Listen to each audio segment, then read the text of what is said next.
The Northern Territory of Australia holds some of the most remote waterways on Earth. These rivers look peaceful in the early morning hours, but beneath that still surface, something ancient is waiting. Saltwater crocodiles have existed here for over 200 million years. They are the largest reptiles on the planet.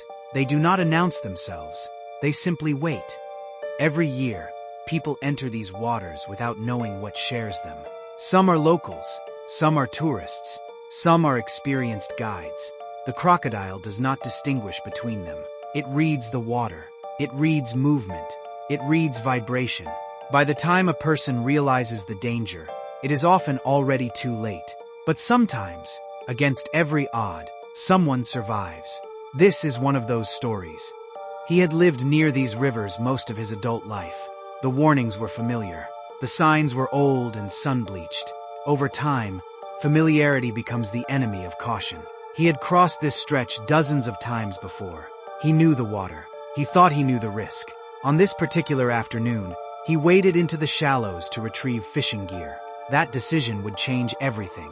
Crocodile experts describe this pattern again and again in attack reports. It is not ignorance that puts people in danger. It is routine. When something feels normal, the brain stops measuring risk. The water was calm. The sky was still light. There was no splash, no warning sound, no movement visible on the surface. That is precisely how saltwater crocodiles operate. Invisible, patient, explosive. The strike of a saltwater crocodile lasts less than a second. From stillness to full force in a movement, the human eye can barely register. The jaws generate over 3,700 pounds of pressure per square inch. That is more force than almost any animal on Earth. When it takes hold, it pulls downward, toward the deep. This is called the death roll, a spinning motion used to disorient prey. He felt the water close over his head almost immediately. Survivors describe a moment of total disbelief before the pain arrives. The brain refuses to process what the body is experiencing. He was pulled under. He could not see. He could not breathe. The crocodile rolled, once, twice, dragging him sideways through the water. He felt the grip on his leg. He felt the pull on his body. But he did not stop fighting. That refusal to stop is the only reason he is alive today. Crocodile attack survival guides teach one counterintuitive rule. Do not freeze. Do not go limp. Strike the eyes and the nostrils, the only vulnerable points on the animal. He had heard this somewhere, sometime, in a way most people hear advice they never expect to use. But his hands found the animal's face in the dark water. He drove his thumb toward where he thought the eye must be. The grip loosened, just slightly, just enough. Wildlife rangers who responded to the scene later confirmed the behavior. A crocodile that encounters unexpected resistance sometimes releases momentarily. It is not mercy, it is recalculation. He used that single second to kick toward the surface. His head broke the water. He gasped. He screamed. He reached the bank and pulled himself out with one arm. His leg was destroyed, but he was breathing.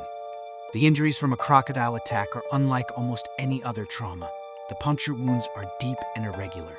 The tearing caused by the death roll destroys tissue in ways that are difficult to repair. Infection is immediate and aggressive. Crocodile mouths carry bacteria adapted to finish what the attack starts. He lay on that bank for over an hour before help arrived. He used his shirt as a tourniquet. He talked to himself to stay conscious. First responders documented the scene in the incident report filed with the Northern Territory Wildlife Authority. The wound to his lower leg was severe. Blood loss was significant. He had also sustained lacerations across his hip and lower back from the rolling motion. Medical staff who treated him later said the survival itself was remarkable. The time between attack and medical care was too long by most survival metrics, yet there he was, alive, talking. A passing driver spotted him from the track above the riverbank. He had been calling out for as long as his voice held. The driver had a two-way radio, no mobile signal this far out. The call went to the nearest ranger station. A helicopter was dispatched from Darwin. Time and distance in the Northern Territory work against you. Every minute on that bank was a minute against the odds. When the rescue team reached him, he was pale from blood loss. His body temperature had dropped. He was conscious, barely, but conscious. Paramedics stabilized him at the scene before the helicopter could land on the flat ground, above the bank. He was flown to Royal Darwin Hospital. Surgeons worked for hours. He kept his leg. He did not keep full function of it, but he kept it. Royal Darwin Hospital has treated more crocodile attack victims than almost any other facility on Earth. Staff there speak about these cases with the measured calm of experience. The survival rate of attack victims who reach the hospital is higher than most people expect. But the road to that point is what filters the outcome. Blood loss, infection, shock. These are the true killers in the aftermath. He arrived at the threshold of what medicine could pull back. The surgical team knew that from the moment he came through the doors. He spent weeks in that hospital. The first surgeries addressed the structural damage. Later procedures focused on infection, a relentless battle in crocodile attack cases. He described the hospital nights as the hardest part. Not the pain, the silence, the replaying. The moment in the water that his mind would not stop returning to. Survival, he would later say, is not only a physical event.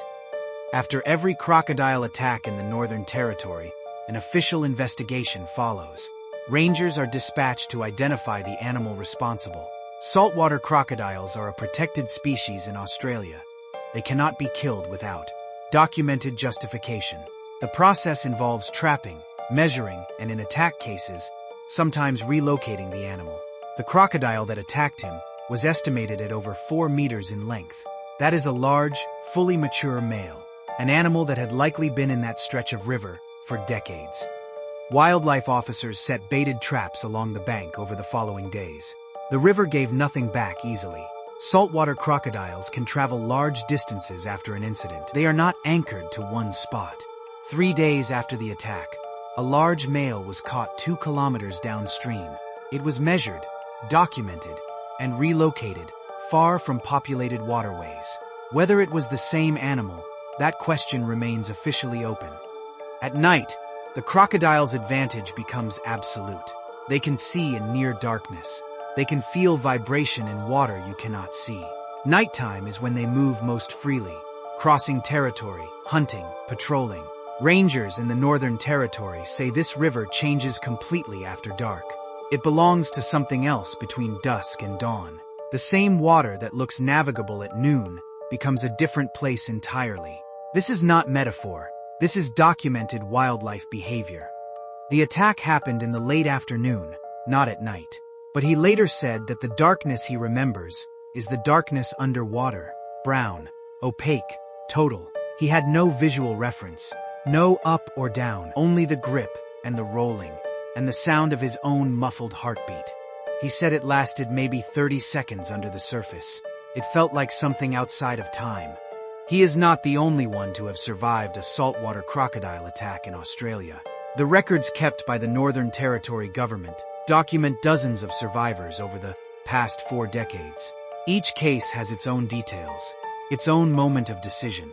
Val Plumwood, a philosopher and environmentalist, survived a death roll attack in Kakadu in 1985.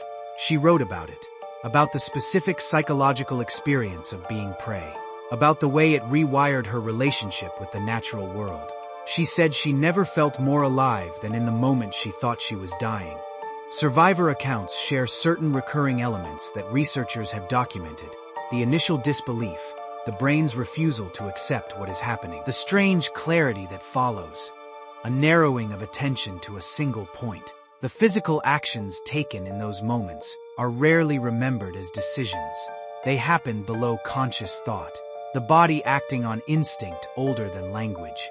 Survival, in those moments, is something the body does before the mind catches up.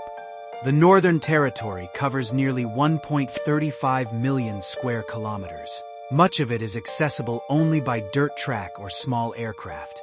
Waterways run through it like veins, some seasonal, some permanent. Saltwater crocodiles inhabit nearly all of them north of the 17th parallel. This is not wilderness in the tourist sense of the word. This is country where the animals are not managed around human preference. Humans here exist in their space, not the other way around. Conservation officers describe this dynamic with a kind of frank honesty. The crocodile population in the Northern Territory was nearly wiped out by hunting before Protections were introduced in 1971. Since then, numbers have recovered dramatically. Today, an estimated 100,000 saltwater crocodiles live in the territory. That recovery is a conservation success. It is also a management challenge that requires constant work and public education. The river that attacked him is one of hundreds that carry the same risk. 6 months after the attack, he gave a recorded interview to a regional broadcaster. He spoke slowly and without drama. He said the hardest adjustment was not physical. It was the sense of randomness. That it could happen on an ordinary afternoon on a familiar stretch of river. That the world contained that level of sudden violence without warning or reason. He said he was not angry at the crocodile. That surprised the interviewer.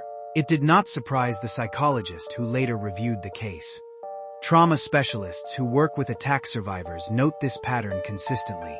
Anger at the animal is rare among people who have spent their lives near wildlife. Understanding replaces anger. A cold, clear understanding of what the animal is. What replaces the ordinary world is the knowledge that it was never as safe as it appeared. The river is still there. The crocodiles are still in it. He returned to visit the site 8 months after the attack. He stood at the bank for a long time without speaking. The saltwater crocodile, Crocodilus porosus, is the apex predator of its environment. It has remained largely unchanged for millions of years because it works. It does not need to be faster or smarter or more complex. Its ambush strategy is nearly perfect within its habitat. It can remain motionless for hours, days.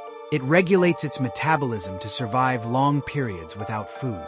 And when it moves faster than most people believe possible on land or in water. Wildlife biologists are careful not to frame the crocodile as a villain in these cases. It is not hunting humans as a preference. In most documented attacks, the crocodile is responding to disturbance of its territory or misidentification of prey. Humans in the water at the edge of a bank are in the ambush zone. The crocodile does not make moral calculations about what it attacks. It reads the situation through sensors millions of years old. The problem, as rangers say, is never the crocodile. It is always the location. After his case was documented and publicized, wildlife authorities reviewed signage and access points in the region. Additional warning signs were posted at the exact location of the attack. A public awareness campaign was renewed across the territory. None of it is new information to the people who live there, but familiarity erodes caution over years and generations. The signs get old, the warnings feel routine, and then something happens that makes them new again. He became, without seeking it, part of that education effort. His case was included in a Northern Territory Wildlife Authority report on crocodile encounters. His name does not appear. Survivor privacy is protected in these documents. But the details of what he did in the water, the eye strike, the refusal to go limp, are cited. As an example, as evidence that the advice works.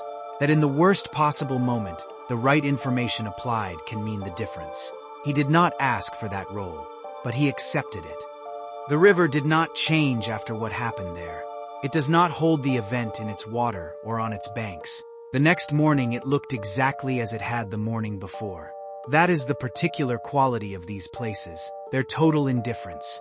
The crocodile returned to whatever routine it follows. The water cleared and settled. The world moved on in the way the natural world always moves on. He moved on too, slowly, incompletely, in the way that survivors do. He did not leave the territory. He still lives near the water. He said leaving would mean something he was not willing to accept. That the river had taken something from him he was not ready to surrender entirely.